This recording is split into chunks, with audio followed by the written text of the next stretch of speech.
വഴി പോലെ ബോധിച്ചു ഇല്ലേ? ആരായി സൃഷ്ടികർത്താവ്? കേമന്മാരൊക്കെ ഇവിടെ ഇരിക്കുന്നുണ്ടല്ലോ. കേമൻ മുന്നിൽ തന്നെ വന്നു. എന്താ ഒരു കൊളാബിയെ കേൾക്കുന്നിരിക്കുന്ന അല്ല, മറ്റു രണ്ട് കേമത്തുകളും ഉണ്ടല്ലോ. മറ്റൊരു കേമൻ ആരായി സൃഷ്ടികർത്താവ്? അല്ലേ? അവിടെയാണ് എല്ലാവർക്കും നോട്ടം. സൃഷ്ടികർത്താവിനെ കുറിച്ച് ചിന്തിക്കാൻ അല്ലേ? നേരില്ല. ഈ കർത്താവിനെ തന്നെ വിളിച്ചത് വലിയ ഭാഗ്യത്തെ പറയുന്നുള്ളൂ. കേമം ആരായി സൃഷ്ടികർത്താവ്? എന്താ ഇങ്ങനെ കുന്നം വിങ്ങി വന്നിരിക്കുന്നത്? അല്ല, വളരെ കിടക്കി ഇങ്ങനെ കഴിച്ചു കഴിഞ്ഞിട്ട് കർത്താവിനെ കുറിച്ചൊന്നും ചിന്തിക്കാൻ നേരില്ല. വളരെ കഷ്ടാണ്ടോ. എന്താ എന്തുമാത്രം ഭോജനശാലകളാ.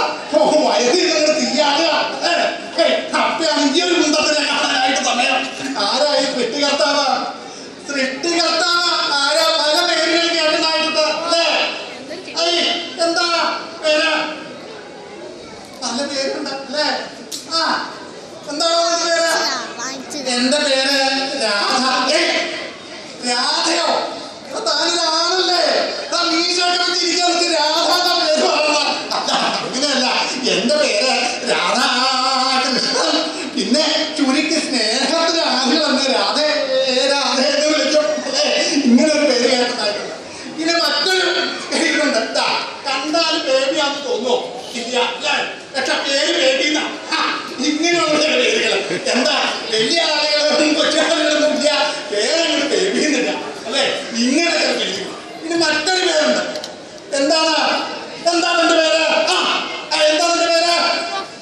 എന്റെ പേര് പൊട്ടൻ. ഇങ്ങനെ ഒരു പേര് പലതരത്തിലുള്ള പേരുകൾ കേൾക്കണ്ടായിട്ടുണ്ടല്ലേ? പൊട്ടൻ ഒരു പേരാക്കിയിട്ട് കേൾക്കണേ. എന്താ ഇപ്പോഴത്തെ വിശേഷമാണ്? എന്റെ അമ്മയുടെ പേര് പൊന്നമ്മ, അച്ഛന്റെ പേര് കുട്ടൻ. അതുകൊണ്ട് ഞാൻ എന്താ ചെയ്തതാ? എന്റെ അമ്മയുടെ പേരിന്റെ ആദ്യ ഭാഗവും എന്റെ അച്ഛന്റെ പേരിന്റെ അവസാന ഭാഗവും കൂടി ചേർത്ത് എന്റെ പേര് പൊട്ടൻ എന്നിങ്ങനെ ആക്കി. ഇങ്ങനെയാണ് ഇപ്പൊ പേരിന്റെ പരിഷ്കാരങ്ങൾ കൊടുത്തത്. പേര് പറഞ്ഞ് പറഞ്ഞാൽ ഇപ്പൊ സൃഷ്ടികർത്താവിനെ കുറിച്ച് ചോദിച്ചാൽ അറിയില്ലാത്ത സ്ഥിതിയാണ് അല്ലേ? പറയുമ്പോ